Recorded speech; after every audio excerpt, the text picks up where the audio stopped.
ਅੱਜ प्रधानमंत्री साहब का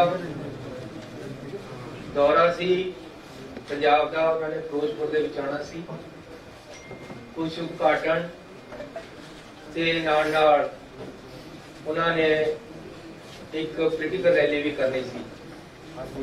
सो रास्ते दे विच वादा होने करके वो वापस मुंडा पिया, उस गल का सानू खेद है। आफ्टर ऑल वो देश के प्रधानमंत्री है, सरकारां मिलके चलदियां हमेशा। ऐसे अपने प्रधानमंत्री का पूरा सत्कार करते हैं। डेमोक्रेटिक सिस्टम है, फेडरल सिस्टम है, चुनी हुई सरकारां है। साडी जिम्मेवारी है कि असी अपने प्रधानमंत्री का सत्कार करिए ते सानू पूरा सत्कार है। मैं आप उन्होंने रिसीव करन ते उन्होंने नाल रहना सी। पहला तो प्रोग्राम बनया सी कि मैं उन्होंने बठिंडे रिसीव करना है, उस तो बाद हैलीकॉप्टर दे विच मैं उन्होंने नाल जाना सी, फिरोजपुर जाके उन्होंने नाल एक मीटिंग भी अटेंड करनी सी। उस तो बाद उन्होंने एक पोलिटिकल रैली करनी सी, उत्थे साडा जाण दा प्रोग्राम नहीं सी। ये बाद दे विच बनी है पोलिटिकल रैली दी प्रोग्राम, लेकिन उन्हों दा पार्टी दा प्रोग्राम सी। लेकिन कल हर किसी नूं जिन्हें भी प्राइम मिनिस्टर साहब नूं दे नेड़े जाना है, उन्होंने अपना कोरोना टेस्ट कराना पैंदा है। जदों कल मैं ते अपने दफ्तर के बंदियां दा जिन्हां ने मेरे नाल जाना सी, उन्हां दा कोरोना टेस्ट कराया तां मेरे हर टाइम नाल रहण वाले सरदार जी जिहड़े कि साडे प्रिंसीपल सैकटरी है, वो कोरोना पॉजिटिव आ गए। मेरा एक पीए हरी सिंह सरकारी तौर पर जिहड़ा साडे नाल है, वो कोरोना पॉजिटिव आ गया। इस करके मैं अपनी जिम्मेवारी समझी कि मैनू इस हालत दे विच जाना चाहिए कि नहीं जाना चाहिए, क्योंकि वो मेरे इन टच है। प्रधानमंत्री जी बहुत ही कीमती शख्सियत होंगे हैं, उन्होंने इन टच आना इस तरह जद कि मेरे in touch they which corona वाला बंदा आया हुआ, जाना चाहिए कि नहीं। मैं इस बारे राती अपनी कैबिनेट के नाल दी राय मंगी। कैबिनेट ने मैनू राय दी कि सानू प्रधानमंत्री जी के ऑफिस नूं दस देना चाहिए है कि मैं कोरोना पॉजिटिव के टच विच आया, इस करके मैनू आदेश दिते जाण के मैं तुहाडा स्वागत करन ते पहुंचा कि ना पहुंचा। उत्थों सानू लिखती तौर पर आदेश आया व्हाट्सएप के मैसेज कि हिमाचल ते हरियाणे के मुख्यमंत्री भी बीसी से जुड़ रहे, तुसी भी बीसी से जुड़ जाओ, तुहानू फिर इस हालत च नाल नहीं आना चाहिए। इसलिए मैं अपने फाइनांस मिनिस्टर मनप्रीत बादल जी की ड्यूटी लगाई कि वो प्रधानमंत्री जी का बठिंडे हवाई अड्डे ते स्वागत करन ते नाल ही मैं अपने डिप्टी सीएम ते फिरोजपुर के एमएलए पिंकी जी की ड्यूटी लगाई कि वो हर एहतियात वरतांगे, रैली दे विच सेफ तरीके नाल बंदे आण, असीं इहदी पूरी कोशिश करांगे ते असीं रात नूं 3 बजे तक कोशिश करके जिन्ने भी किसान रैली ते सड़क पर बैठे सी उन्हां नूं उठाया। इहदे विच क्योंकि 5 दिनों तो केंद्र दीयां एजेंसियां आईबी एसपीजी प्रधानमंत्री की जिन्नी सिक्योरिटी है, उन्होंने टीमां उत्थे आके फिरोजपुर दे विच बैठियां हैं, वो आप हर चीज नूं मॉनिटर कर रही हैं। उन्हां दा ही सारा प्रोग्राम उन्हां दे अंडर है, उत्थे दा सारा काम उन्होंने संभालिया होया सी। इसलिए उन्होंने भी नाल मिल के साडे नाल पूरी कोशिश की। बीजेपी दे एक शेखावत जी है, उन्होंने किसानों के नाल मीटिंगां कीतियां कि रास्ते खाली करवा दिते जान। अल्टीमेटली रात नूं 2-3 ਵਜੇ ਤੱਕ ਅਸੀਂ ਸਫਲ ਹੋ ਗਏ ਕਿ ਰਸਤੇ ਖਾਲੀ ਕਰਾ ਦਿੱਤੇ। ਉਹਦੇ ਵਿੱਚ ਰਾਤ ਨੂੰ 1:30 ਵਜੇ ਮੈਨੂੰ ਟੈਲੀਫੋਨ ਆਇਆ ਸਾਡੇ ਚੀਫ ਸੈਕਟਰੀ ਦਾ ਕਿ ਜੀ ਜਿਹੜੇ ਐਜੀਟੇਟਰ ਹੈ ਉਹ ਇਹ ਗਰੰਟੀ ਸੀਐਮ ਆਫਿਸ ਵੱਲੋਂ ਮੰਗਦੇ ਆ ਕਿ ਜੀ ਅਸੀਂ ਤਾਂ ਉੱਠਾਂਗੇ ਸਾਨੂੰ ਪ੍ਰਾਈਮ ਮਿਨਿਸਟਰ ਸਾਹਿਬ ਤੋਂ ਗਰੰਟੀ ਦਵਾਈ ਜਾਵੇ ਕਿ ਉਹ ਉਹਨਾਂ ਨਾਲ ਮੀਟਿੰਗ ਕਰਨਗੇ। ਮੈਂ ਉਹਨਾਂ ਨੂੰ ਕਿਹਾ ਰਾਤ ਨੂੰ ਪ੍ਰਾਈਮ ਮਿਨਿਸਟਰ ਸਾਹਿਬ ਨਾਲ ਤਾਂ ਹੋ ਨਹੀਂ ਸਕਦੀ ਗਰੰਟੀ, ਤੁਸੀਂ ਮੇਰੇ ਆਫਿਸ ਵੱਲੋਂ ਡੀਸੀ ਤੇ ਲਿਖਾ ਕੇ ਦੇ ਦਿਓ ਕਿ ਅਸੀਂ ਤੁਹਾਨੂੰ ਪ੍ਰਾਈਮ ਮਿਨਿਸਟਰ ਸਾਹਿਬ ਦਾ ਟਾਈਮ ਦਵਾ ਦਾਂਗੇ, ਤੁਸੀਂ ਰਸਤੇ ਖਾਲੀ ਕਰ ਦਿਓ। ਅਲਟੀਮੇਟਲੀ ਰਾਤ ਨੂੰ ਕਿਸਾਨ ਮੰਨ ਗਏ, ਉਹਨਾਂ ਨੇ ਰਸਤੇ ਖਾਲੀ ਕਰਤੇ ਤੇ ਸਾਰੇ ਰਸਤੇ ਸਮੂਥਲੀ ਚੱਲਣ ਲੱਗੇ। ਉਸ ਤੋਂ ਬਾਅਦ ਮੈਂ ਰਾਤ ਨੂੰ ਲਗਭਗ 1:45 ਵਜੇ ਆਈਬੀ ਦੇ ਡਾਇਰੈਕਟਰ ਸਾਹਿਬ ਨੂੰ ਟੈਲੀਫੋਨ ਕੀਤਾ ਹੈ। ਬਾਈ ਚਾਂਸ ਉਹਨਾਂ ਨੇ ਚੱਕਿਆ ਨਹੀਂ। ਮੈਂ ਡੀਜੀਪੀ ਨੂੰ ਕਿਹਾ ਕਿ ਉਹਨਾਂ ਦਾ ਮੈਨੂੰ ਨੰਬਰ ਭੇਜੋ ਪਹਿਲਾਂ। ਉਹਨਾਂ ਨੇ ਮੈਨੂੰ ਨੰਬਰ ਭੇਜਿਆ, ਮੈਂ ਆਪ ਉਹਨਾਂ ਨੂੰ ਕਾਲ ਕੀਤੀ ਕਿ ਹਾਲਾਤ ਬਿਲਕੁਲ ਕਲੀਅਰ ਹੋ ਗਏ ਆ ਉਹਨਾਂ ਨੂੰ ਦੱਸਣ ਵਾਸਤੇ ਤੇ ਉਹਨਾਂ ਦੀ ਰਾਏ ਪੁੱਛਣ ਵਾਸਤੇ, ਲੇਕਿਨ ਉਸ ਸਮੇਂ ਉਹ ਚੱਕ ਨਹੀਂ ਸਕੇ। 3 ਵਜੇ ਤੱਕ ਇਹ ਕੰਮ ਐਸੀ ਕੀਤਾ ਹੈ। ਸਵੇਰੇ ਲਗਭਗ 6:30 ਵਜੇ ਮੈਨੂੰ ਆਈਬੀ ਡਾਇਰੈਕਟਰ ਦਾ ਟੈਲੀਫੋਨ ਆਇਆ।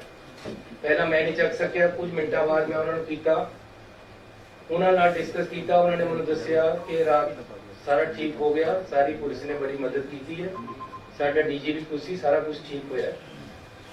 ਇਹ ਰਸਤੇ ਐਸੀ ਜਿਹੜੀ ਰੈਲੀ ਹੋਣੀ ਸੀ ਉਹਨਾਂ ਵਾਸਤੇ ਖੁਲਵਾਏ ਸੀ, ਉਹਨਾਂ ਦਾ ਹੀ ਪ੍ਰੋਗਰਾਮ, ਕਿਉਂਕਿ ਤਾਂ ਕਿ ਕੋਈ ਰੈਲੀ ਵਿੱਚ ਆਉਣ ਵਾਲੇ ਬੰਦੇ ਨੂੰ ਅਸੁਵਿਧਾ ਨਾ ਹੋਵੇ। ਅਸੀਂ ਜਿਹੜੇ ਕਿਸਾਨ ਐਜੀਟੇਸ਼ਨ ਕਰ ਰਹੇ ਸੀ ਉਹਨਾਂ ਨੂੰ ਇਹ ਭਰੋਸਾ ਦੇ ਦਿੱਤਾ ਸੀ ਕਿ ਆਪ ਜੀ ਨੂੰ ਸਾਰਿਆਂ ਨੂੰ, ਤੁਹਾਡੇ ਲੀਡਰਾਂ ਨੂੰ, ਉਹਨਾਂ ਵਿੱਚੋਂ ਅਸੀਂ ਪ੍ਰਾਈਮ ਮਿਨਿਸਟਰ ਸਾਹਿਬ ਤੋਂ ਮੀਟਿੰਗ ਦਾ ਟਾਈਮ ਦਵਾ ਦਾਂਗੇ। ਇਸ ਗੱਲ ਤੇ ਸਹਿਮਤੀ ਹੋ ਗਈ ਸੀ ਕਿ ਕੋਈ ਉੱਥੇ ਐਜੀਟੇਸ਼ਨ ਰਿਹਾ ਨਹੀਂ ਸੀ। ਉਸ ਤੋਂ ਬਾਅਦ ਸਵੇਰੇ ਪ੍ਰਧਾਨ ਮੰਤਰੀ ਜੀ ਦਾ ਜਿਹੜਾ ਪ੍ਰੋਗਰਾਮ ਸਾਨੂੰ ਆਇਆ ਸੀ ਉਹ ਮੈਂ ਤੁਹਾਨੂੰ ਦੱਸਣਾ ਚਾਹੁੰਦਾ ਕਿ ਇਹ ਮਿੰਟ ਟੂ ਮਿੰਟ ਪ੍ਰੋਗਰਾਮ ਪ੍ਰਧਾਨ ਮੰਤਰੀ ਜੀ ਵੱਲੋਂ ਆਇਆ, ਉਹਨਾਂ ਦੇ ਆਫਿਸ ਵੱਲੋਂ ਆਇਆ। ਸਾਨੂੰ ਉਹਦੇ ਵਿੱਚ ਕੋਈ ਵੀ ਕਿੰਤੂ ਪ੍ਰੰਤੂ ਕਰਨ ਦਾ ਜਾਂ ਕੋਈ ਵੀ ਸਾਨੂੰ ਹੁਕਮ ਨਹੀਂ ਸੀ। ਸੀਟਿੰਗ ਅਰੇਂਜਮੈਂਟ ਵੀ ਪ੍ਰਧਾਨ ਮੰਤਰੀ ਜੀ ਦੇ ਦਫ਼ਤਰ ਤੋਂ ਆਇਆ ਕਿ ਪ੍ਰਧਾਨ ਮੰਤਰੀ ਜੀ ਕਿੱਥੇ ਬੈਠਣਗੇ, ਉਹਨਾਂ ਦੇ ਨਾਲ ਕੌਣ ਬੈਠੇਗਾ, ਦੂਸਰੇ ਪਾਸੇ ਕੌਣ ਬੈਠੇਗਾ, ਤੀਸਰੇ ਪਾਸੇ ਕੌਣ ਬੈਠੇਗਾ। ਹੈਲੀਕਾਪਟਰ ਦੇ ਵਿੱਚ 4 ਸੀਟਾਂ ਹੋਣਗੀਆਂ, ਉਹਦੇ ਚ ਕੌਣ ਕੌਣ ਬੈਠੇਗਾ। ਪ੍ਰਧਾਨ ਮੰਤਰੀ ਜੀ ਜਿੱਥੇ ਜਾਣਗੇ ਕਿਸ ਤਰੀਕੇ ਦੇ ਨਾਲ ਜਾਣਗੇ, ਜਹਾਜ਼ ਵਿੱਚ ਕਿੱਥੇ ਜਾਣਗੇ ਤੇ ਗੱਡੀ 'ਚ ਕਿੱਥੇ ਜਾਣਗੇ। ਟੋਟਲ ਪ੍ਰੋਗਰਾਮ ਜਿਹੜਾ ਬਠਿੰਡੇ ਤੋਂ ਫਿਰੋਜ਼ਪੁਰ ਜਾਣ ਦਾ ਬਾਈ 에ਅਰ ਸੀ। 3 ਹਵਾਈ ਅੱਡੇ ਜਿੱਥੇ ਹੈਲੀਪੈਡ ਉਹ ਫਿਰੋਜ਼ਪੁਰ ਦੇ ਵਿੱਚ ਬਣਾਏ ਗਏ ਤਾਂ ਕਿ ਪ੍ਰਧਾਨ ਮੰਤਰੀ ਜੀ ਕਿਸੇ ਵੀ ਜਗ੍ਹਾ ਉਤਰ ਸਕਦੇ, ਇੱਕ ਚ ਦੂਜੇ ਜਾਂ ਤੀਜੇ। ਇਹ ਵੀ ਅਸੀਂ ਕਿਹਾ ਕਿ ਜੀ ਮੀਂਹ ਦੇ ਵਿੱਚ ਹੋ ਸਕਦਾ ਕੱਲ ਨੂੰ ਮੀਂਹ ਹੋਵੇ। ਜੋ ਮੈਨੂੰ ਮੇਰੇ ਡੀਜੀਪੀ ਨੇ ਦੱਸਿਆ, ਉਹਨਾਂ ਨੇ ਇਹ ਵੀ ਦੱਸਿਆ ਕਿ ਅਸੀਂ ਉਹਨਾਂ ਨੂੰ ਕਿਹਾ ਸੀ ਕਿ ਬਰਸਾਤ ਵੀ ਹੈ, ਐਜੀਟੇਸ਼ਨ ਵੀ ਹੈ, ਜੇ ਕੈਂਸਲ ਹੋ ਸਕਦਾ ਪ੍ਰੋਗਰਾਮ ਕੈਂਸਲ ਕਰ ਦਿੱਤਾ ਜਾਵੇ, ਲੇਕਿਨ ਉਹਨਾਂ ਨੇ ਕੰਟੀਨਿਊ ਕੀਤਾ ਹੈ। ਉਸ ਤੋਂ ਬਾਅਦ 3 ਹੈਲੀਪੈਡ ਬਣਾਏ ਗਏ। ਹੈਲੀਕਾਪਟਰ ਮੀਂਹ ਚ ਉੜੇਗਾ ਇਸ ਗੱਲ ਦੀ ਛੋਟੀ ਸੀ ਉੱਪਰ ਉੱਥੋਂ, ਇਸ ਲਈ 3 ਹੈਲੀਪੈਡ ਬਣਾਏ ਗਏ। ਕਿਹੜੇ ਵਿੱਚ ਉਤਰਨਾ ਇਹ ਡਿਸਾਈਡ ਹੋ ਗਿਆ ਸੀ, ਲੇਕਿਨ ਚਕਮਾ ਦੇਣ ਵਾਸਤੇ ਇਹ ਸਿਕਿਉਰਿਟੀ ਦੇ ਆਪਣੇ ਤਰੀਕੇ ਹੈ ਕਿ 3 ਹੈਲੀਪੈਡ ਬਣਦੇ ਆ। ਉਹਦੇ ਵਿੱਚ ਮੈਂ ਤੁਹਾਨੂੰ ਪ੍ਰੋਗਰਾਮ ਦੱਸ ਦੇਣਾ ਜੋ ਸਾਨੂੰ ਆਇਆ ਸੀ। ਜਨਵਰੀ 5 9:30 ਤੇ ਡਿਪਾਰਚਰ ਦਿੱਲੀ 에ਅਰਪੋਰਟ ਤੋਂ, 10:25 ਤੇ 에ਅਰ ਅਰਾਈਵਲ ਬਠਿੰਡਾ 에ਅਰਪੋਰਟ, 10:30 ਤੇ ਡਿਪਾਰਚਰ ਬਠਿੰਡਾ 에ਅਰਪੋਰਟ, 5 ਮਿੰਟ ਬਾਅਦ ਬਾਏ MI-17 ਹੈਲੀਕਾਪਟਰ, 11:05 ਤੇ ਅਰਾਈਵਲ ਕਿਲਾ ਚੌਕ ਹੈਲੀਪੈਡ ਫਿਰੋਜ਼ਪੁਰ। ਇਹ ਪ੍ਰੋਗਰਾਮ ਸਾਨੂੰ ਲਿਖਤੀ ਤੌਰ ਤੇ ਉੱਥੋਂ ਆਇਆ ਹੋਇਆ ਹੈ।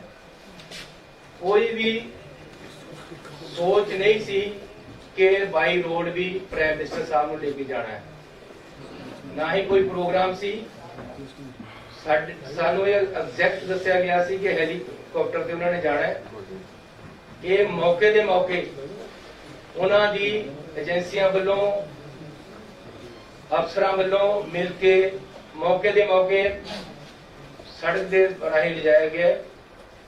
रास्ते दे विच अचानक कुछ एजिटेटर अजे पता लगना कि कौन बंदे सी आके बैठे हैं उन्होंने, लेकिन उन्होंने तक तो काफी पिछे प्राइम मिनिस्टर साहब दी गड्डियां नूं रोक के साडे अफसरां ने रिक्वेस्ट की है कि अगे एजिटेशन वाले बंदे कुछ आके ट्रालियां खड़ियां कर लिया उन्होंने, आपां नूं बेहतर है कि वापस जाके कोई और अल्टरनेटिव रास्ता या हेलीपैड से चलिए आप वापस जाना चाहिए। किसी तरह भी कोई अटैक वाली या प्रधानमंत्री जी नूं खतरे वाली गल, सिक्योरिटी लैप्स वाली गल नहीं हुई है। ये एजिटेशन पंजाब दे विच चोणां आ रही हैं, रोज मेरे नाल भी हुंदे हैं। हर स्टेट दे विच जदों चोणां आउंदियां डेमोक्रेटिक सिस्टम है, कोई ना कोई सड़क ते आके बैठ जांदा है, इहदे विच हो जांदा है। रात भी मेरे पुलिस वालियां ने मैनूं कई बार टेलीफोन कीते कि जी असीं लाठी चार्ज करके इन्हां नूं पासे कर दईए, अरेस्ट कर लीए। मैं कहा नहीं, नेगोशिएट करके मनाओ, इन्हां नूं मनाओ किसी तरह भी। अल्टीमेटली असीं रात भी कामयाब होए आ उन्हां नूं पासे करने विच और मनाउण दे विच। इहदे विच खतरे वाली कोई गल नहीं हुई। प्रधानमंत्री जी ते कोई हमला नहीं होया, ना ही ऐदा दी कोई सोच हुई है। पहला भी किसान एजिटेशन दिल्ली दे विच 1 साल चलिया, उत्ते भी किसान बैठे रहे। उन्हां दी भी कुछ मंगां सी जिहड़ियां साल बाद मन होईयां ते उन्हां ने पीसफुली उत्थों धरना चक लिया। अज भी जे कोई पीसफुल प्रोटेस्ट रास्ते दे विच करना आ गया तां इस नूं प्रधानमंत्री दी सिक्योरिटी दे नाल या उन्हां नूं कोई खतरे दे नाल नहीं जोड़िया जाना चाहिए। ये बिल्कुल गलत है कि प्रधानमंत्री जी जब पंजाब में आए तो उनकी सिक्योरिटी लैप्सेस दिखाकर उनको खतरे के साथ कोई जोड़ा जा रहा है। ये राजनीति इसमें नहीं होनी चाहिए। We have every respect for our prime minister. कोई भी ऐसी बात नहीं हुई कि उनकी शान में या उनकी सिक्योरिटी को कोई खतरा हुआ हो। पंजाब सरकार, पंजाब पुलिस इसमें सक्षम है। ये इस कारण हुआ कि हेलीपैड से हेलीकॉप्टर पे जाना था, अचानक प्रोग्राम सड़क पे जाने का बनाया गया, जो कि प्रोग्राम में नहीं था, पहले से नहीं था। फिर भी आगे एजिटेटर बैठे हैं, पीछे काफी पीछे गाड़ियां रोककर बता दिया गया कि आगे एजिटेशन वाले एकदम सड़क पे आकर बैठ गए। अब सड़क पे एकदम कोई ट्राली लगाकर बैठ जाए, उसको हटाने में 10, 15, 20 मिनट, आधा घंटा लग जाता है। इसलिए सेफ साइड के लिए प्रधानमंत्री जी को बोला गया कि आप पीछे आ जाएं, हम अदर रूट या बाई हेलीपैड आपको ले चलते हैं, लेकिन उन्होंने वापस जाने का फैसला किया। सो मैं पंजाब सरकार की तरफ से आपको क्लियर करने आया हूँ कि इसमें किसी भी तरह का कोई खतरे वाली बात नहीं थी, ना ही हुई है। ये टोटली एक पीसफुल एजिटेटर आकर अचानक सड़क पे बैठ गए, जिस सड़क पे हमारा जाने का कोई प्रोग्राम नहीं था। प्रोग्राम हेलीपैड के साथ जाने, हेलीकॉप्टर पे जाने का था, और किसी तरह का कोई खतरा यहाँ नहीं है और नहीं था, ना ही प्रधानमंत्री जी को ऐसा हुआ है। लेकिन फिर भी प्रधानमंत्री जी को या उन्होंने अपने तरफ तरीके से उनकी टीम ने फैसला वापस जाने का ले लिया, जबकि हेलीकॉप्टर से जा सकते थे, अदर रूट से भी जा सकते थे, लेकिन वो वापस गए हैं। हमें इस चीज का खेद है, हमें पीड़ा है। हम अपने प्रधानमंत्री जी को पूरा सत्कार और प्यार देते हैं और देते रहेंगे। बीजेपी के जो नेता प्रेस कॉन्फ्रेंस करके सरकार को या रिलेशन खराब करने की बात कर रहे हैं, ऐसी बात मत करें। ये पॉलिटिक्स नहीं है, हम राजनीति इसी बातों में नहीं करते हैं। अगर प्रधानमंत्री जी हमारे आएंगे तो कुछ देकर ही जाएंगे पंजाब को, और हम चाहते हैं। मेरा लेक्चर तैयार पड़ा था, मैं बीसी पे इंतजार कर रहा था उनको बोलने के लिए कि प्रधानमंत्री जी ने आना है। मैंने 100 कुछ सोचा था उनको जी आया कहने के लिए, उनको वेलकम करने के लिए। मैंने 100 कुछ सोचा था उनसे मांगने के लिए पंजाब के लिए। हमारी ऐसी सोच नहीं है। अगर ये कोई बीजेपी का नेता अगर ऐसी बात करता है, ये राजनीति है, राजनीति मत करें। किसान एजिटेशन पे है, आज से नहीं है, 1 साल से हैं। किसानों की कुछ डिमांडें हैं। मैं अपने पंजाब के लोगों पे गोलियां और लाठियां नहीं चलाने वाला। प्यार से मैंने पूरी रात लगाकर उनको सड़क से उठाया और वो मोटिवेट होकर मेरी बात मानकर या सरकार की बात मानकर बीजेपी के नेताओं की बात मानकर प्रधानमंत्री से मिलने के आश्वासन के बाद उठ गए थे। उसके बाद कोई एजिटेशन नहीं था। इस रोड पे हमारा रूट प्लान नहीं था। अचानक कुछ लोग आकर बैठ गए हैं और उनको उठाया प्यार से जा सकता था। कोई किसी तरह का खतरा या हमला नहीं हुआ है। तो फिर भी जो सिक्योरिटी लैप्सेस हुए हैं, अगर ये है तो हम इसकी इंक्वायरी भी कराने के लिए तैयार हैं और कराएंगे।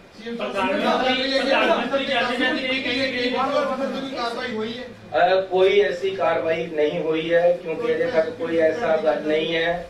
किसी तरह का प्रधानमंत्री जी पे कोई खतरा नहीं सी। इस तरोड़ मरोड़ के गल होर पासे लिजाण की कोशिश किसी पार्टी वालों नहीं करनी चाहिए। ना ही कोई इदां दी गल है। We have every respect over BJP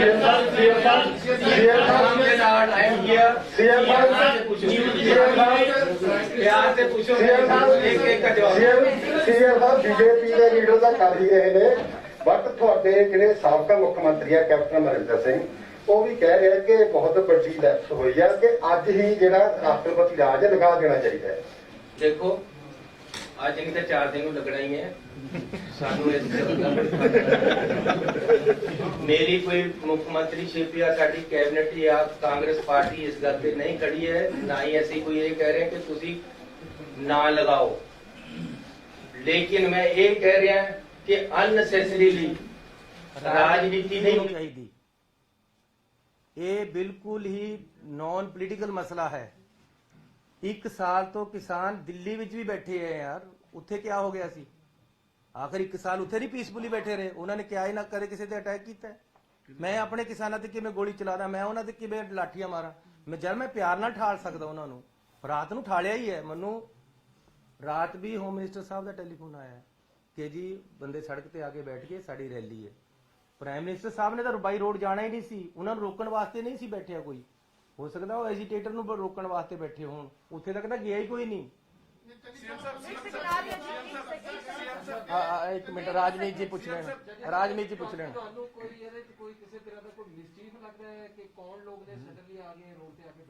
यार कोई ऐसी गल नहीं है।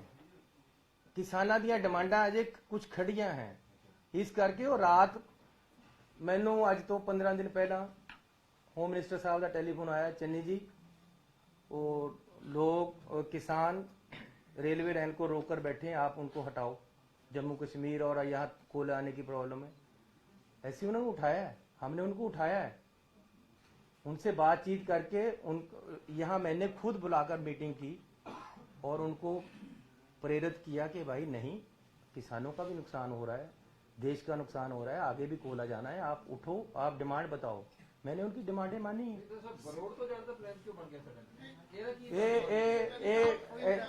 ऐसी नहीं ये फैसला लिया, ये फैसला प्राइम मिनिस्टर ऑफिस का सी रोड तो जाण दा। उन्होंने शायद हेलीकॉप्टर वालियां ने कहा होवे कि बारिश ज्यादा है या मौसम ज्यादा खराब हो गया, इस करके रोड चले गया। अदरवाइज ਇਹਦੇ ਚ ਕੋਈ ਸਿਕਿਉਰਿਟੀ ਲੈਪਸ ਵਾਲੀ ਗੱਲ ਨਹੀਂ, ਕੋਈ ਕਿਸੇ ਤਰ੍ਹਾਂ ਦਾ ਖਤਰਾ ਨਹੀਂ ਸੀ। ਬਠਿੰਡਾ 에ਅਰਪੋਰਟ ਤੇ ਕਿਹੜੇ ਪੰਜਾਬ ਦੇ ਆਫੀਸਰ ਸਨ ਜਿਨ੍ਹਾਂ ਨੂੰ ਪ੍ਰਾਈਮ ਮਿਨਿਸਟਰ ਨਰਿੰਦਰ ਮੋਦੀ ਸਾਹਿਬ ਕਹਿ ਗਏ ਕਿ ਸੀਐਮ ਸਾਹਿਬ ਨੂੰ ਥੈਂਕਸ ਕਰ ਦੇਣਾ ਕਿ ਮੈਂ ਆਪਣੀ ਜਾਨ ਬਚਾ ਕੇ ਗਿਆ? ਇਹ ਕੀ ਸਾਜ਼ਿਸ਼ ਹੋ ਸਕਦੀ ਕਿ ਪੰਜਾਬ ਨੂੰ ਬਦਨਾਮ ਕਰਕੇ ਸਾਡੇ ਪ੍ਰਧਾਨ ਮੰਤਰੀ ਦੀ ਜਾਨ ਨੂੰ ਇੱਕ ਸੁਣ ਪੀਐਮ ਆਫਿਸ ਨੂੰ ਜਾਂ ਪ੍ਰਾਈਮ ਮਿਨਿਸਟਰ ਸਾਹਿਬ ਨੂੰ ਰਿਕਵੈਸਟ ਕਰੋਗੇ ਕਿ ਕਲੈਰੀਫਾਈਡ ਕਰਨ ਕਿ 3 ਕਰੋੜ ਲੋਕਾਂ ਨੂੰ ਤੁਸੀਂ ਇੱਕ ਝਟਕੇ ਦੇ ਨਾਲ ਬਦਨਾਮ ਕਰਕੇ ਕਿ ਮੇਰੀ ਜਾਨ ਨੂੰ ਖਤਰਾ ਹੈਗਾ? ਤੁਹਾਡੇ ਆਫੀਸਰ ਕੌਣ ਸੀ ਉੱਥੇ ਮੌਕੇ ਤੇ ਜਿਨ੍ਹਾਂ ਨੂੰ ਕਹਿ ਕੇ ਗਏ ਨੇ? ਮੈਂ ਜੇ ਉਹਨਾਂ ਨੇ ਗੁੱਸੇ ਵਿੱਚ ਕੁਝ ਕਿਹਾ ਹੈ ਜਾਂ ਰਾਜਨੀਤਿਕ ਸੋਚ ਦੇ ਨਾਲ ਕੁਝ ਕਿਹਾ ਹੈ, ਮੈਂ ਇਸ ਤੇ ਟਿੱਪਣੀ ਨਹੀਂ ਕਰਨਾ ਚਾਹੁੰਦਾ। ਲੇਕਿਨ ਜੇ ਉਹਨਾਂ ਨੇ ਕਿਹਾ ਹੈ ਤਾਂ ਮੈਂ ਇੰਨਾ ਜ਼ਰੂਰ ਕਹਿਣਾ ਚਾਹੁੰਦਾ ਕਿ ਪ੍ਰਧਾਨ ਮੰਤਰੀ ਹੈ ਉਹ ਸਾਡੇ, ਉਹਨਾਂ ਦੀ ਜਾਨ ਨੂੰ ਜੇ ਖਤਰਾ ਹੋਏਗਾ ਤਾਂ ਮੈਂ ਆਪਣਾ ਖੂਨ ਉਹਨਾਂ ਤੋਂ ਪਹਿਲਾਂ ਡੋਲਾਂਗਾ। ਇਹ ਪੰਜਾਬੀਆਂ ਦੀ ਫਿਤਰਤ ਹੈ। ਪੰਜਾਬੀ ਮਰ ਨਹੀਂ ਮਰ ਜਾਏਗਾ। ਇੱਕ ਗੱਲ ਸੁਣ ਲਓ, ਪੰਜਾਬੀ ਮਰ ਨਹੀਂ ਮਰ ਜਾਏਗਾ। नहीं करेगा। नंबर 1, ਨੰਬਰ 2 ਘਰ ਵਾਲੇ ਮਹਿਮਾਨ ਤੇ ਕੋਈ ਅਟੈਕ ਹੁੰਦਾ ਤਾਂ ਆਪਣੀ ਛਾਤੀ ਪਹਿਲਾਂ ਲਾਏਗਾ। ਇਸ ਕਰਕੇ ਇੱਕ ਸੁਣੋ ਜੀ, ਜਿੰਨੀ ਜਾਂ ਸਾਡੀ ਕੈਬਨਿਟ ਆਪ ਪੂਰੇ ਹੋकर ਨੂੰ ਦੇ ਦੇਗੀ, ਲੇਕਿਨ ਆਪਣੇ ਦੇਸ਼ ਦੇ ਪ੍ਰਧਾਨ ਮੰਤਰੀ ਤੇ ਕਦੇ ਉਹ ਨਹੀਂ ਆਣ ਦੇਗੀ। ਲੇਕਿਨ ਨਾਲ ਨਾਲ ਕਿਸੇ ਤਰ੍ਹਾਂ ਦਾ ਇੱਥੇ ਕੋਈ ਖਤਰਾ ਨਹੀਂ ਸੀ, ਕੋਈ ਨੁਕਸਾਨ ਨਹੀਂ ਹੋਇਆ, ਨਾ ਹੀ ਹੋਇਆ। ਜਦੋਂ ਵੀ ਪੀਐਮ ਤੋਂ ਨਿਕਲਦੇ ਆ ਕਿਤੇ ਜਾਣਾ ਹੈਗਾ ਤਾਂ ਜਿਹੜਾ ਐਸਪੀਜੀ ਹੈ ਉਹ ਰੂਟ ਕਲੀਅਰ ਹੋ ਕੇ ਹੀ ਜਾਣਾ ਤਾਂ ਕੀ ਜਦੋਂ ਉੱਥੇ ਆਇਆ ਰੋਡ ਵੀ ਅਗਰ ਹੋ ਗਿਆ ਤਾਂ ਕੀ ਐਸਪੀਜੀ ਨੂੰ ਡੀਜੀਪੀ ਨੇ ਉਹਨਾਂ ਨੇ ਕਿਹਾ ਬੀਜੇਪੀ ਨੇ ਕਿ ਸਾਨੂੰ रूट क्लियर दी दी थी, फिर भी किसान बैठे थे आगे। मेरा मतलब तुम झूठ बोला गया। मेरा सवाल मेरा भी सवाल है यार, मेरे नाल जुड़ता ही सवाल है मेरा। अच्छा चलो सीएम साहब, मेरा सवाल इन्होंने नाल जुड़ता ही सवाल है। मैं ये पूछना चाह रहा हूँ कि जब इतना हाईली वीवीआईपी स्टेट में आता है तो अगर उन्होंने बाय एयर जाना जैसे कि आप कह रहे हैं, उसके बाद भी एक रोड का अल्टरनेटिव रूट रखा जाता है। देखो गल ये है कि साडा तां उत्थे कंट्रोल ही इन्ना नहीं सी। मेन कंट्रोल एसपीजी आईबी उत्थे कर रही सी। मन्नो भी रात भी मैं आईबी दे नाल की गल कीती है, होम मिनिस्ट्री सीधी इन्वॉल्व थी, हजारों आदमी उनका सिक्योरिटी का वहां था और किसी तरह की पंजाब सरकार की कोई ज्यादा वहां रोल नहीं था। लेकिन फिर भी अगर डिसीजन ये हुआ कि भाई रोड जाना है तो ये ज्वाइंट डिसीजन था। अगर ये डिसीजन हुआ है, अगर रास्ते में आकर कोई बैठा है तो वो अचानक बैठा है आकर, पहले से नहीं था। इसलिए इसको अननेसेसरीली सिक्योरिटी के साथ जोड़ना, ये दिस इज एन एजिटेशन। इसको सिक्योरिटी के साथ जोड़ना एक राजनीति हो सकती है, ये सिक्योरिटी के साथ जुड़ी हुई बात नहीं है। अगर एक साल किसान दिल्ली में बैठ सकते हैं तो क्या वो प्रधानमंत्री जी को या होम मिनिस्टर को या मुझे या किसी और को खतरा था? वो एक राजनीति नहीं थी, वो उनका एजिटेशन पीसफुल एजिटेशन था। यहाँ भी पीसफुल एजिटेशन था, रात हमने एजिटेशन उठाया था। अचानक कोई आकर बैठ गया तो उसमें कोई ये नहीं है कि जी किसी को खतरा था।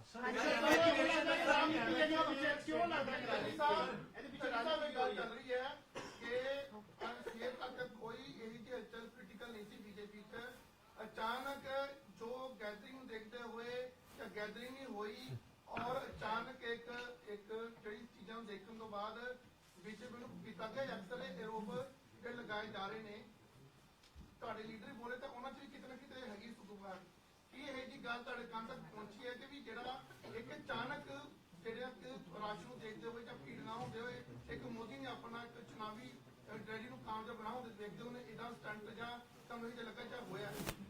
देखो रात यहाँ कैबिनेट मीटिंग थी, लगभग 9:30 बजे मैं यहाँ से निकला। मेरे घर से पहले एकदम 25-50 आदमी मेरी गाड़ी के आगे बैठ गए। मैंने ड्राइवर को बोला अभी पीछे लो गाड़ी पीछे घुमाई, हम दूसरे रास्ते से घर अपने चले गए। अब मैं ये अगर रात को वही FIR कर देता कि जी ये तो मेरी जान पे पड़े थे, वो जान पे थोड़े पड़े थे यार, उनकी कोई प्रॉब्लम है, वो अनएम्प्लॉयड यूथ था या ETD टीचर थे जो जिनकी नौकरी नहीं लग रही थी या उनकी नौकरी में कोई प्रॉब्लम थी। ऐसे ही एक किसान कोई अत्यावादी नहीं थे, कोई गलत आदमी नहीं थे। ये हो सकता है कोई उनका अपनी प्रॉब्लम हो, इसमें इसको सिक्योरिटी के साथ जोड़ना गलत है।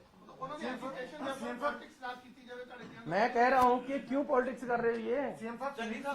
मैं अगर यहां से जाता जाता वापस मुड़ सकता हूं अपने घर को, ये सामने हुआ। अब चंडीगढ़ में यूटी पुलिस है, हमारी भी यहाँ मेरे साथ भी 10-20 बंदे होते हैं। मैं कहूँ जी मुझे चंडीगढ़ वालों ने अटैक करवा दिया रात, ये कोई बात बनती है? सीएम साहब सुनील जाखड़ ने कह रहे हैं कि जो कुछ होया अनएक्सेप्टेबल है ते पीएम दे काफले नु सेफ पैसेज इंश्योर किया जाना चाहिए सी। देखो मैंने तो खुद कहा जी, मुझे खेद है, ये नहीं होना चाहिए था, मैंने कहा है। अब चंडीगढ़ कौन कौन कर रहे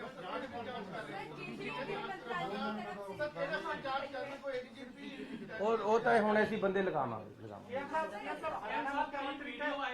मुख्यमंत्री से बात हुई, उन्होंने कहा भाई चंद्री साहब को मुख्यमंत्री रहने का कोई अधिकार नहीं है। मैं राष्ट्रपति से बात करूंगा सरकार को बर्खास्त करने की। अरे रात मुझे मुख्यमंत्री के, हरियाणा के मुख्यमंत्री के घर के सामने वो रोका था। झंडा बीजेपी के लोग से सुनो, रात मुझे मुख्यमंत्री हरियाणा के घर के आगे 50 आदमियों 25-30 आदमियों ने एकदम रोक लिया, आगे आकर बैठ गए। तो अब मैं कहूं कि हरियाणा का मुख्यमंत्री रिजाइन कर दे? अरे यूटी यहाँ पुलिस है, मुझे रात रोका है, मैं गाड़ी वापस लेकर दूसरे रास्ते किया, मैं अब कहूं कि यहाँ अमित शाह जी रिजाइन कर दें? किस बात का भाई? अरे ये पहली बात ये है कि this is a political agitation, इसमें सिक्योरिटी लैप्सेस वाली बात नहीं है, खतरे की कोई बात नहीं है।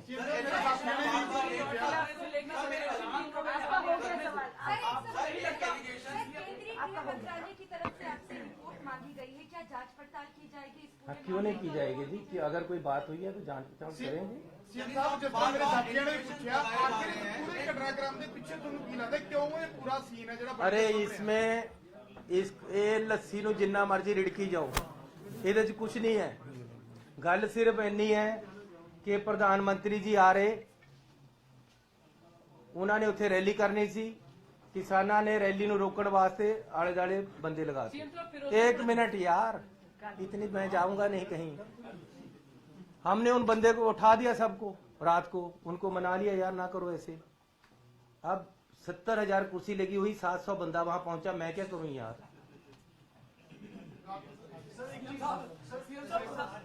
प्रधानमंत्री जी ने सर एक चीज बड़ी स्पेसिफिक एमएचए ने अपनी स्टेटमेंट किया है कि necessary clearance it was taken from DGP Punjab when it was decided to travel by road. क्या DGP पंजाब ने वो necessary ਜਿਹੜੀ clearance ਉਹ ਦਿੱਤੀ ਸੀਗੀ? ਕਿਉਂਕਿ ਸਰ ਤੁਸੀਂ ਤਾਂ ਕਹਿ ਰਹੇ ਹੋ ਕਿ ਅਚਾਨਕ ਹੋ ਗਿਆ, ਲੇਕਿਨ ਪ੍ਰਾਈਮ ਮਿਨਿਸਟਰ ਦਾ ਵੀ ਪ੍ਰੋਟੋਕਾਲ ਹੁੰਦਾ ਹੈ, ਹਰ ਚੀਜ਼ਾਂ ट्रैवल करना, ਉਹਦਾ ਐਸਪੀਜੀ ਦਾ ਆਪਣਾ ਰੋਲ ਹੈ, ਬਲੂ ਬੁੱਕ ਦਾ ਆਪਣਾ ਰੋਲ ਹੈ, ਪੁਲਿਸ ਦਾ ਆਪਣਾ ਰੋਲ ਹੈ। ਕਿ DGP ਨੇ ਕਲੀਅਰੈਂਸ ਦਿੱਤੀ ਸੀ? ਸੁਣੋ, ਸਾਡੇ ਫਿਰ ਮੈਂ ਦੱਸਦਾ ਕਿ ਪੁਲਿਸ ਦਾ ਰੋਲ ਬਹੁਤ ਹੀ ਲਿਮਟਿਡ ਕਰ ਦਿੱਤਾ ਗਿਆ ਸੀ। ਉੱਥੇ ਹਰ ਚੀਜ਼ ਐਸਪੀਜੀ, ਆਈਬੀ, ਕੇਂਦਰੀ ਏਜੰਸੀਆਂ ਡਿਸਾਈਡ ਕਰ ਰਹੀਆਂ ਸੀ ਉੱਥੇ, ਤੇ ਨਾਲ ਨਾਲ ਇੱਥੇ ਤੱਕ ਕਿ ਸੀਟਿੰਗ ਅਰੇਂਜਮੈਂਟ ਵੀ ਮੇਰੇ ਪਾਸ ਚਿੱਠੀਆਂ ਮੈਂ ਤੁਹਾਨੂੰ ਜਾਰੀ ਕਰਾਂਗਾ, ਦੇ ਦਿੰਦਾ ਹੁਣੇ। ਸੀਟਿੰਗ ਅਰੇਂਜਮੈਂਟ ਵੀ ਸੀਐਮ ਕਿੱਥੇ ਬੈਠੇਗਾ, ਕੌਣ ਕਿੱਥੇ ਬੈਠੇਗਾ, ਉਹਨਾਂ ਨੇ ਡਿਸਾਈਡ ਕੀਤਾ ਹੈ। ਰੈਲੀ ਦਾ ਵੈਨਿਊ ਉਹਨਾਂ ਨੇ ਡਿਸਾਈਡ ਕੀਤਾ, ਜਿੱਥੇ ਸਾਨੂੰ ਜਾਣ ਦੀ ਆਗਿਆ ਨਹੀਂ ਸੀ, ਦੂਸਰੇ ਪਾਸੇ ਵੀ ਉਹਨਾਂ ਨੇ ਡਿਸਾਈਡ ਕੀਤਾ ਹੈ। ਹੈਲੀਕਾਪਟਰ 'ਚ ਕੌਣ ਬੈਠੇਗਾ, ਕੌਣ ਨਹੀਂ ਬੈਠੇਗਾ, ਇਹ ਵੀ ਉਹਨਾਂ ਨੇ ਡਿਸਾਈਡ ਕੀਤਾ ਹੈ। ਜਿਹੜਾ ਬਾਈ ਰੋਡ ਜਾਣ ਦਾ, ਇਹ ਵੀ ਉਹਨਾਂ ਦਾ ਜੁਆਇੰਟ ਡਿਸੀਜਨ ਹੈ। ਸਾਡਾ ਪੁਲਿਸ ਅਫਸਰ ਵੀ ਹੋ ਸਕਦੇ ਉਹਦੇ ਵਿੱਚ, ਲੇਕਿਨ ਜੁਆਇੰਟ ਡਿਸੀਜਨ ਹੈ। ਇਹਦੇ ਵਿੱਚ ਇਹ ਮੇਰੀ ਗੱਲ ਸੁਣੋ, ਤੁਸੀਂ ਜਿੰਨਾ ਮਰਜ਼ੀ ਕਰ ਲਓ, ਐਜੀਟੇਟਰ ਆ ਕੇ 5 ਮਿੰਟ ਲਈ ਸੜਕ ਦੇ ਵਿੱਚ ਇੱਕਦਮ ਆ ਕੇ ਬੈਠ ਕੇ ਤੁਸੀਂ ਕੀ ਕਰੋਗੇ? ਤੁਹਾਨੂੰ ਇਹੀ ਕਹਿਣਾ ਪਏਗਾ, ਠੀਕ ਹੈ ਜੀ ਆਲਟਰਨੇਟਿਵ ਰੂਟ ਲੈ ਲੈਂਦੇ ਆ, ਜਾਂ ਆਪਾਂ 10 ਮਿੰਟ ਇੱਥੇ ਰੁਕ ਜਾਂਦੇ, ਅਸੀਂ ਉਹਨਾਂ ਨੂੰ ਅੱਗੇ ਪਾਸੇ ਕਰ ਦਈਏ। ਇਸ ਤੇ ਜ਼ਿਆਦਾ ਕੁਝ ਵੀ ਗੱਲ ਨਹੀਂ ਹੈ। ਜੀ ਸਰ, ਮੇਰਾ ਦੁਬਾਰਾ ਸਵਾਲ ਹੈ, ਕਾਈਂਡਲੀ ਵੀਡੀਓ ਦੇ ਵਿੱਚ ਨਾ ਬੀਜੇਪੀ ਦਾ ਫਲੈਗ ਦਿਖਿਆ, ਜਿਹੜੇ ਪ੍ਰੋਟੈਸਟਰ ਨੇ ਨਾਰੇ ਲਗਾ ਰਹੇ ਨੇ, ਉਹਦੇ ਬਾਰੇ ਕੁਝ ਆਇਆ ਤੁਹਾਡੇ ਕੋਲ? ਮੈਂ ਅੱਜ ਇਸ ਗੱਲ ਤੇ ਪੋਲਿਟਿਕਸ ਨਹੀਂ ਕਰਨਾ ਚਾਹੁੰਦਾ। ਮੈਂ ਤੁਹਾਨੂੰ ਉੱਥੇ ਰੈਲੀ ਦੇ ਵਿੱਚ ਇਕੱਠ ਨਹੀਂ ਹੋਇਆ, ਇਹ ਵੀ ਇੱਕ ਕਾਰਨ ਹੋ ਸਕਦਾ, ਕਿਹਾ ਨਹੀਂ। ਮੈਂ ਤੁਹਾਨੂੰ ਨਹੀਂ ਕਹਿੰਦਾ ਕਿ ਜੀ ਉੱਥੇ ਝੰਡੇ ਬੀਜੇਪੀ ਦੇ ਆ ਰਹੇ ਸੀ। ਯਾਰ ਕਿਆ ਇਹਨਾਂ ਗੱਲਾਂ 'ਚ ਪੈ ਕੇ ਰੋ ਰਹੇ? ਅਲਟੀਮੇਟਲੀ ਗੱਲ ਇਹ ਹੈ ਕਿ ਇਹ ਇੱਕ एजिटेशन सीगा, एजिटेशन वाले अगे रुके हुए सी और बीएम साहब को पीछे रोककर बता दिया गया आगे एजिटेशन वाले आ गए हैं, हमें रूट चेंज करना पड़ेगा। उन्होंने वापस जाने का इरादा कर दिया, ये उनका इरादा है, हम नहीं रोक सकते। सीएम साहब मेरा फिर सवाल है, सिक्योरिटी ब्रीच आजकल फैशन हो चुका है, तुम भी कई बार तोड़ के बच्चे चले जाते, प्राइम मिनिस्टर साहब ने कई बार आप तोड़ी है। मेरा कंसर्न ये है कि प्राइम मिनिस्टर ने जो पंजाबियों को डिफेम करके गए ने, उन्होंने मायने की है ने सिक्योरिटी ब्रीच साडे इंडियन पॉलिटिशियन खुद तोड़ देंगे है ने, तुसी भी कई बार तोड़ी है, प्राइम मिनिस्टर साहब ने कभी तोड़ी है, जो ऑफिसर है वो सस्पेंड हो जाता है। शायद तुम बात प्राइम मिनिस्टर ने की मायने है जेडी एडी बड़ी स्टेटमेंट। सर मैं आपकी बात को समझता हूँ लेकिन मैं बोलता नहीं, अपने अपने अंदाज हैं। मैं शरीफ सोच से चलता हूँ, मुझे कोई गाली दे देता है मैं कहता है यार ठीक है तू अच्छा बंदा है, यही समझ लो कि मुझे गाली दी है तो मैं कह रहा हूँ तुम अच्छे बंदे। लेकिन प्रधानमंत्री बड़े हैं, मेरे से बड़े हैं उम्र में, मेरे से बड़े हैं ओहदे में, उनको एजिटेशन वालों ने आगे रोका है वो पीछे रुक गए हैं, किसी तरह का जान माल का खतरा नहीं था। लेकिन अगर उन्होंने गुस्से में या राजनीतिक तौर पे कुछ मुझे कह दिया है, मुझे एक्सेप्टेड है, मैं उनको जवाब नहीं देना चाहता। मैं उनको कहता हूँ खुश आमदीद, आप फिर आओ, लेकिन हम आगे से अच्छे इंतजाम करेंगे, आपको ऐसी दिक्कत नहीं है।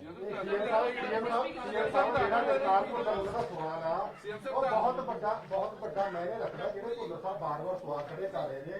ਤੁਸੀਂ ਕਿਹਾ ਕਿ 1 ਸਾਲ ਕਿਸਾਨ ਉੱਥੇ ਬੈਠੇ, ਪ੍ਰਧਾਨ ਮੰਤਰੀ ਨੇ ਸਮੁੱਚੇ ਪੰਜਾਬੀਆਂ ਦੀ ਜਿਹੜੀ ਐਡੀ ਵੱਡੀ ਗੱਲ ਕਹਿ ਕੇ ਗਏ ਆ ਵੀ ਸ਼ੁਕਰ ਆ मैं ਉੱਥੇ ਜਿੰਦਾ आ गया, ਇਹ ਬਹੁਤ ਵੱਡੀ ਗੱਲ ਆ। अरे मैं कह रहा हूँ भाई साहब, कह रहा हूँ मैं, ਪੰਜਾਬੀਆਂ ਨੂੰ ਪਹਿਲਾਂ ਅੱਤਵਾਦੀ ਦੱਸਿਆ ਗਿਆ, ਖਾਲਿਸਤਾਨੀ ਦੱਸਿਆ ਗਿਆ, मतलब की नहीं उत्थे दस्या गया, जो किसान ਨੂੰ ਦੋਨਾਂ ਦੱਸਿਆ। देखिए मेरी बात इस सुनो। करके ਅੱਜ ਫਿਰ ਪ੍ਰਧਾਨ ਮੰਤਰੀ ਨੇ ਇੱਕ 3 ਕਰੋੜ ਪੰਜਾਬੀਆਂ ਦੀ ਬੇਇੱਜ਼ਤੀ ਕਰਕੇ ਗਏ ਨੇ। ਇਸ ਕਰਕੇ ਬਾਰ-ਬਾਰ ਜਗਤਾਰ ਭੁੱਲਰ ਸਾਹਿਬ ਇਹ ਗੱਲ ਕਹਿ ਰਹੇ ਨੇ ਕਿ ਤੁਸੀਂ ਜਿਹੜੇ ਮੈਨੇ ਕੀ ਹੈ ਉਹਦੇ ਬਾਰੇ ਦੱਸੋ। मेरी बात सुनो, मैं इसके मैंने नहीं निकालना चाहता, मुझे पता है मैंने क्या है, लेकिन निकालना नहीं चाहता। मैं एक जिम्मेवार पोस्ट पे हूँ।